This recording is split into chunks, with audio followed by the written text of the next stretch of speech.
The Giver, Chapter 17. Today is declared an unscheduled holiday. Jonas, his parents, and Lily all turned in surprise and looked at the wall speaker from which the announcement had come. It happened so rarely and was such a treat for the entire community when it did.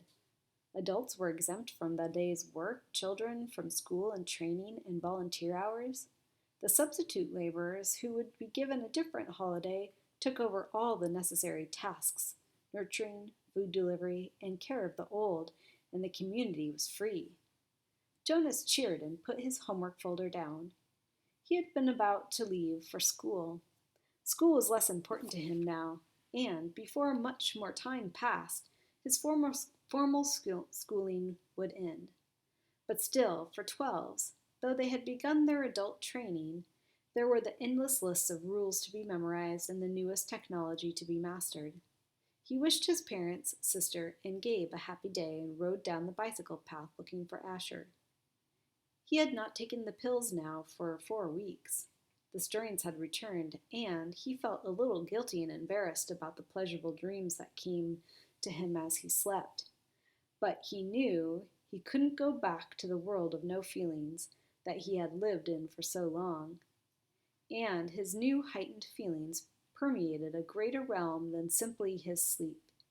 Though he knew that his failure to take the pills accounted for some of it, he thought that the feelings came also from the memories. Now he could see all of the colors, and he could keep them too, so that the trees and grass and bushes stayed green in his vision.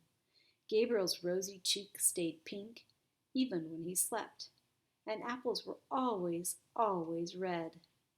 Now, through the memories, he had seen oceans and mountain lakes and streams that gurgled through woods, and now he saw the familiar wide river beside the path differently. He saw all the light and color and history it contained and carried in its slow-moving water, and he knew that there was an elsewhere from which it came and an elsewhere to which it was going. On this unexpected, casual holiday, he felt happy. He had always had on holidays, but with a deeper happiness than ever before. Thinking, as he always did, about precision of language, Jonas realized that it was a new depth of feelings that he was experiencing. Somehow they were not at all the same as the feelings that every evening in every dwelling, every citizen analyzed with endless talk. I felt angry because someone broke the play rule area, Lily once said, making a fist with her small hand to indicate her fury. Her family, Jonas among them, had talked about the possible reasons for rule breaking and the need for understanding and patience until Lily's fist had relaxed and her anger was gone. But Lily had not felt anger, Jonas realized now. Shallow impatience and exasperation, that was all Lily had felt. He knew that with certainty because now he knew what anger was. He had, in the memories, experienced injustice and cruelty, and he had reacted with rage that welled up so passionately inside him that the thought of discussing it calmly at an evening meal was unthinkable. I felt so sad. I felt sad today, he had heard his mother say, and they had comforted her. But now Jonas had experienced real sadness. He felt grief.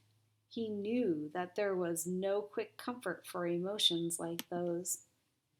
These were deeper, and they did not need to be told. They were felt. Today, he felt happiness. Asher! He spied his friend's bicycle leaning against a tree at the edge of the playing field. Nearby, other bikes were strewn about on the ground. On a holiday, the usual rules of order could be disregarded. He, he skidded to a stop and dropped his own bike beside the others. "Hey, Ash," he shouted, looking around. "There seems to be no one in the play area." "Where are you?" Shoo! A child's voice, coming from behind a nearby bush, made the sound. Pow, pow, pow!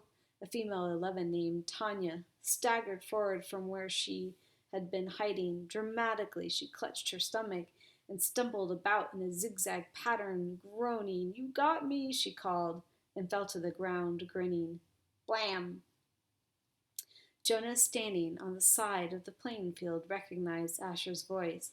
He saw his friend aiming an imaginary weapon in his hand dart from behind one tree to another. Blam! You're in my line of ambush, Jonas. Watch out! Jonas stepped back. He moved behind Asher's bike and knelt so that he was out of sight. It was a game he had often played with the other children, a game of good guys and bad guys, a harmless pastime that used up their contained energy and ended only when they all lay poised in freakish postures on the ground. He had never recognized it before as a game of war. Attack! The shout came from behind the small storehouse where play equipment was kept. 3 children dashed forward, their imaginary weapons in firing position. From the opposite side of the field came an opposing shout, Counterattack! From their hiding places, a horde of children, Jonas recognized Fiona in the group, emerged, running in a crouched position, firing across the field. Several of them stopped, grabbed their own shoulders and chests with exaggerated gestures, and pretended to be hit. They dropped to the ground and lay suppressing giggles. Feelings surged within Jonas. He found himself walking forward into the field. You're hit, Jonas, Asher yelled from behind the tree. Pow! You're hit again! Jonas stood alone in the center of the field. Several of the children raised their heads and looked at him uneasily. The attacking army slowed, emerged from their crouched positions, and watched to see what he was doing. In his mind, Jonas saw again the faces of the boy who had lain dying on the field and begged him for water. He had a sudden choking feeling, as if it were difficult to breathe. One of the children raised an imaginary rifle and made an attempt to destroy him with a firing noise. Phew! Then they were all silent, standing awkwardly, and the only sound was the sound of Jonas's shuddering breaths. He was struggling not to cry. Gradually, when nothing happened, nothing changed, the children looked at each other nervously and went away. He heard the sounds as they righted their bicycles and began to ride down the path that led from the field. Only Asher and Fiona remained. What's wrong, Jonas? It was only a game, Fiona said. You ruined it, Asher said in an irritated voice. Don't play it anymore, Jonas pleaded. I'm the only one who's training for assistant recreation director, Asher pointed out angrily. Games aren't your area of expertness.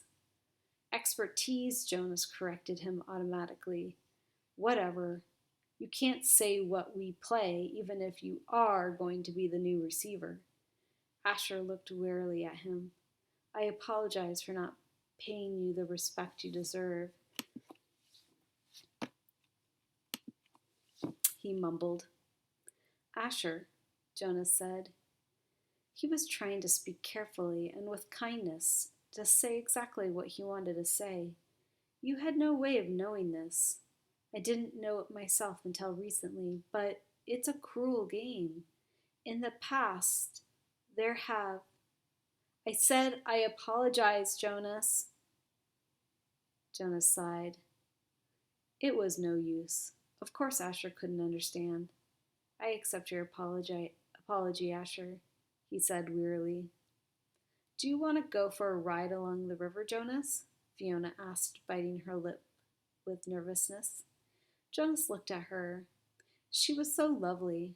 For a fleeting instant, he thought he would like nothing better than to ride peacefully along the river path, laughing and talking with his gentle female friend. But he knew that such times had been taken from him now. He shook his head. After a moment, his two friends turned and went to their bikes. He watched as they rode away.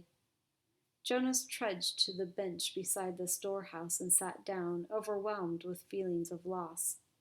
His childhood, his friendships, his carefree sense of security, all of these things seemed to be slipping away.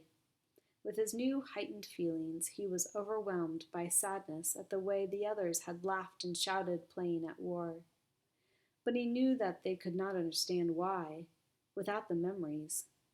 He felt such love for Asher and for Fiona, but they could not feel it back without the memories, and he could not give them those. Jonas knew with certainty that he could change nothing. Back in the dwelling that evening, Lily chatted merrily about the wonderful holiday she had had playing with her friends, having her midday meal out of doors, and, she confessed, sneaking a very short try on her father's bicycle. I can't wait till I get my own bicycle next month. Father's is too big for me. I fell, she explained matter-of-factly. Good thing Gabe wasn't in the child seat. A very good thing, Mother agreed, frowning at the idea of it. Gabriel waved his arms at the mention of himself. He had begun to walk just the week before. The first steps of a new child were always the occasion of celebration at the nurturing center, Father said, but also for the introduction of a discipline wand. Now Father brought this slender instrument home with him each night in case Gabriel misbehaved. But he was a happy and easygoing toddler. Now he moved unsteadily across the room, laughing. Gay, he chirped, Gay! It was the way he said his own name. Jonas brightened. It had been a depressing day for him after such a bright start. But he set his gloom aside. He thought about starting to teach Lily to ride so she could speed off proudly after her ceremony of 9, which would be coming soon. It was hard to believe that it was almost December again, that almost a year had passed since he became a 12. He smiled as he watched the new child plant one small foot carefully before the other, grinning with glee at his own steps as he tried them out. I want to get to sleep early tonight, Father said. Tomorrow's a busy day for me. The twins are being born tomorrow, and the test results show that they are identical. One for here, one for elsewhere, Lily chanted. One for here, one for else. Do you actually take it elsewhere, Father? Jonas asked. No, I just have to make the selection. I weigh them, hand the larger one to a nurturer who's standing by, waiting, and then I get the smaller one all cleaned up and comfy. Then I perform a small ceremony of release, and, he glanced down, grinning at Gabriel, then I wave bye-bye, he said in a special sweet voice he used when he spoke to the new child. He waved his hand in the familiar gesture. Gabriel giggled and waved bye-bye back to him. And somebody else comes to get him? Somebody from elsewhere? That's right, Jonas Bonus. Jonas rolled his eyes in embarrassment that his father had used the silly pet name. Lily was deep in thought. What if they give the little twin a name elsewhere? A name like, oh, maybe Jonathan? And here in our community, at his naming, the twin that we kept here is given the name Jonathan. And then there would be 2 children with the same name, and they would look exactly the same. And someday, maybe, when they were 6, one group of 6s would go visit the other community on a bus, and there in the community, in the other group of 6s, there would be a Jonathan who was exactly the same as the other Jonathan. And then maybe they would get mixed up and take the wrong Jonathan home, and maybe his parents wouldn't notice, and then... She paused for a breath. Lily, Mother said, I have a wonderful idea. Maybe when you become a 12, they'll give you the assignment of storyteller. I don't think we've had a storyteller in the community for a long time. But if I were on the committee, I would definitely choose you for that job. Lily grinned. I have a better idea for one more story, she announced. What if actually we were all twins and didn't know it? And so elsewhere there would be another Lily and another Jonas and another father and another Asher and another chief elder and another. Father groaned. Lily said, It's bedtime.